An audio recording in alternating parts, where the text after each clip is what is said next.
ఓం గంగణపతే నమ ఐం సరస్వతి నమ శ్రీమాత్రే నమ దుందుర్గాయ నమ క్రీం క్రీం మహాకాళికాయ నమ ఓం నమ శివాయ గురువే ద్రాం దత్తాత్రేయ నమ. యూట్యూబ్ ప్రేక్షకులకి అందరికీ కూడా నమస్కారం అండి. నేను పాలపర్తి గురునాథ్ శర్మ, జ్యోతిష్యం వాస్తు సిద్ధాంతిని. మీకంతా కూడా గోచారిత్య గ్రహాల యొక్క స్థితిగతి కదలిక వాటి ప్రభావం అంతా కూడా మేషాది ద్వాదశ రాశుల వాళ్ళకంతా కూడా ఎటువంటి గ్రహ గోచారంలో గ్రహస్థితి అంతా కూడా యోగకరంగా ఉందా, ఏ గ్రహాలకంతా కూడా శాంతి పూజలు ఆచిస్తే కనుక జీవితంలో మార్పులు జరుగుతాయి, ఆర్థికంగా ఆకస్మికంగా ధనయోగ ప్రాప్తి కలగాలన్నా, వ్యాపారంలో అభివృద్ధి కలగాలన్నా ఏ గ్రహాలంతా కూడా కారకత్వం అవుతున్నాయి విశ్లేషణ చేయడం జరుగుతుంది. ప్రధానంగా చూసుకుంటే ఈ రోజున మనం చూసుకోబోయే గోచారరీత్యా గ్రహస్థితి అంతా కూడా ఈ రకంగా ఉంది.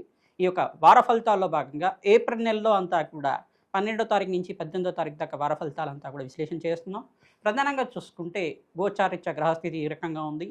కుంభరాశిలో రాహువు సంచారం మరియు మీనరాశిలో అంతా కూడా రవి భగవానుడు ప్రధానంగా చూసుకుంటే 14వ తారీఖు తర్వాత మేషరాశిలో ఉచ్చస్థానంలో సంచారం చేయడం, మరియు ఇక్కడ ఈ యొక్క మీనరాశిలో రాహు ప్రధానంగా శనీశ్వరుడు, అంగారకుడు, బుధ భగవానుడు, సూర్య భగవానుడు అంతా కూడా సంచారం జరుగుతుంది.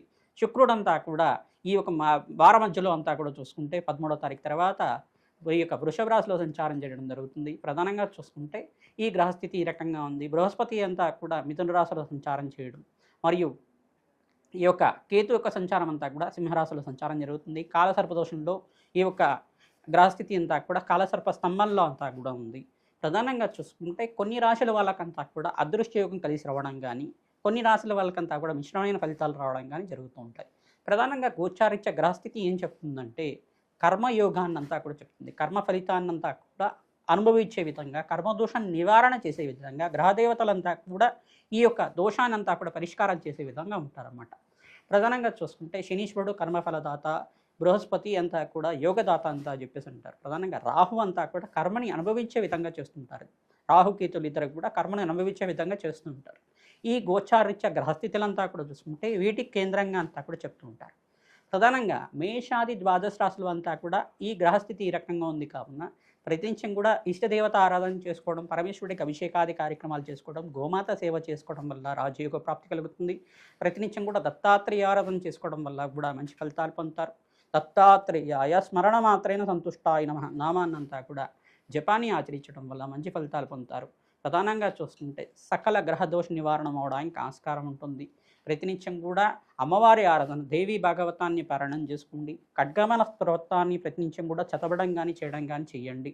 ప్రతినిత్యం కూడా కనకదార స్తోత్రాన్ని 3 సార్లు చదువుకోవడం వల్ల ఆర్థికంగా స్థితిగతులు పెరగడానికి ఆస్కారం ఉంటుంది. ప్రతినిత్యం కూడా మేము చెప్పే పరిష్కారాలంతా కూడా ఈ గ్రహాల యొక్క దోషం ఈ కారకత్వంగా ఉంది కావున దీనికి పూజ చేసుకుంటే మంచి ఫలితాలు పొందుతారని చెప్తుంటాం. తద్వారా మీరంతా కూడా శీఘ్ర ఫలితాలు పొందడానికి ఆస్కారం ఉంటుంది. అదృష్ట యోగము, ఆకస్మికంగా ధనయోగం, ధనప్రాప్తి రావాలన్నా, రాజయోగ ప్రాప్తి రావాలన్నా గ్రహదేవతల అనుగ్రహం కావాలి. తద్వారా నవగ్రహ ఆరాధన చేయడం వల్ల సకల గ్రహదోష నివారణ అవుతుంది. తద్వారా ఏ రాశి వాళ్ళకి అత్యంత యోగకరంగా ఉన్నాయి విశ్లేషణ చేయడం జరుగుతుంది. శ్రీమాత్రే నమః. ఓకే, వృశ్చిక రాశి జాతకులకి ప్రధానంగా చూసుకుంటే ఏప్రిల్ నెల వార ఫలితాల్లో భాగంగా ఈ యొక్క గ్రహస్థితి ఏ రకంగా ఉన్నాయి విశ్లేషణ చేయడం జరుగుతుంది. 12వ తారీఖు నుంచి 18వ తారీఖు దాకా గ్రహస్థితి అంతా కూడా ఏప్రిల్ నెల మాసంలో అంతా కూడా యోగకరంగా ఉన్నాయి లేదా గ్రహస్థితి అంతా కూడా వార ఫలితాల్లో భాగంగా ఏ గ్రహాలంతా కూడా యోగకరంగా ఉన్నాయి విశ్లేషణ చేయడం జరుగుతుంది. వీడియో అంతా కూడా చూడండి, తద్వారా మంచి ఫలితాలు పొందుతారు. ప్రధానంగా వృశ్చిక రాశి జాతకులంతా కూడా చూసుకుంటే ఇక్కడ అంగారకుడు మరియు శనీశ్వరుడు కలయికంతా కూడా మీనరాశిలో సంచారం చేయడం వల్ల జరుగుతూ ఉంటుంది. ప్రధానంగా చిన్న చిన్న మనస్పర్ధలు జరగడం కానీ, మాట పట్టింపు పెరగడం కానీ, ఇంట్లో చికాకులు పెరగడం కానీ జరుగుతూ ఉంటుంది. దీని నుంచి బయటపడడానికి ప్రతినిత్యం కూడా పరమేశ్వరుడు ఆరాధన చేసుకోవడం వల్ల, పరమేశ్వరుడికి అంతా కూడా అభిషేకాది కార్యక్రమాలు ఆచరించడం వల్ల మంచి ఫలితాలు పొందుతారు. తామర పూలతోటి మరియు శంఖ పూలతోటి, మారేడు దళాలతోటి పరమేశ్వరుని అర్చించడం వల్ల సకల గ్రహదోష నివారణ అవడానికి ఆస్కారం ఉంటుంది. ప్రధానంగా పసుపుతో అభిషేకం చేయడం వల్ల మంగళకరమైన జీవితం జీవించడానికి ఆస్కారం ఉంటుంది. ప్రధానంగా ధనాదాయం పెరగడానికి అంతా కూడా యోగకరంగా ఉంటుంది కావున మీరు ప్రతినిత్యం కూడా శ్రీసూక్త పారాయణం ఆచరించడం, తద్వారా మీకు అంతా కూడా మంచి ఫలితాలు పొందడానికి ఆస్కారం ఉంటుంది. కనకదార స్తోత్రాన్ని చదవడం కానీ వినడం కానీ చేయండి. మహాలక్ష్మీదేవి ఆవిర్భావ చరిత్ర అనే చరిత్ర ఉంటుంది. ఆ చరిత్రనంతా కూడా మహాలక్ష్మీదేవి చరిత్ర ఏ రకంగా ఉంది, క్షీరసాగర మథనం ఈ రకంగా జరిగింది, మహాలక్ష్మీదేవి క్షీరసాగర మథనం నుంచి ఈ రకంగా ఆవిర్భావం జరిగింది, ఆ కథనంతా కూడా వినడానికి ప్రయత్నించండి. తద్వారా మహాలక్ష్మి స్థిర నివాసంగా ఉండడానికి ఆస్కారం ఉంటుంది.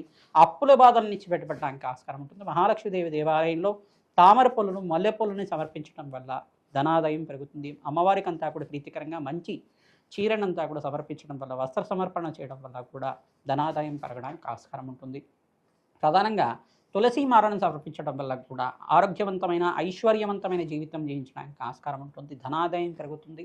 ప్రధానంగా మీకంతా కూడా చూసుకుంటే వృశ్చిక రాశి జాతకులంతా కూడా అంగారకుడికి, శనీశ్వరుడికి, రాహువుకి, బృహస్పతికి జపాలు దానంలో ఆచరించుకోవడం, శుక్ర భగవానుడి ప్రీతికరంగా మీరంతా కూడా మహాలక్ష్మీదేవి ఆరాధన చేసుకోవడం, ఈ యొక్క బొబ్బర్లంతా కూడా దానం చేసుకోవడం వల్ల బ్రాహ్మణత్వంకి అత్యంత యోగకరంగా ఉంటుంది. రాజయోగ ప్రాప్తి రావడానికి ఆస్కారం ఉంటుంది. ఖడ్గమాల స్తోత్రాన్ని ప్రతినిత్యం కూడా చదువుకోవడం వల్ల లాభాలు గణిస్తూ ఉంటారు. ప్రధానంగా విష్ణు సహస్రనామం పట్టణం అంతా కూడా వినడం కానీ చదవడం కానీ రోజుకు 3 సార్లు చేయడం వల్ల మంచి ఫలితాలు పొందడానికి ఆస్కారం ఉంటుంది. నవగ్రహ శాంతి పూజలంతా కూడా ఆచరించుకోవడం వల్ల ఆర్థికంగా స్థితిగతులు పెరగడానికి, ఆకస్మికంగా ధనయోగ ప్రాప్తి కలగడానికి ఆస్కారం ఉంటుంది. శ్రీ సూక్త విధానంగా లక్ష్మీ కుబేర శాంతి హోమాది కార్యక్రమాలు ఆచరించిన వాళ్ళకి అధికంగా వ్యాపారంలో లాభాలు గణించడానికి ఆస్కారం ఉంటుంది. ధనాదాయం పెరగడానికి వారం మధ్యలో మీకు అంతా కూడా మంచి శుభవార్త వినడానికి ఆస్కారం ఉంటుంది. ఇక్కడ సూర్య భగవానుడు అంతా కూడా ఉచ్చస్థానంలో సంచారం చేస్తున్నారు కావున మీకంతా కూడా అత్యంత యోగకరంగా మారడానికి ఆస్కారం ఉంటుంది. లాభాలు గణించడానికి ఆస్కారం ఉంటుంది. శ్రీమాత్రేన.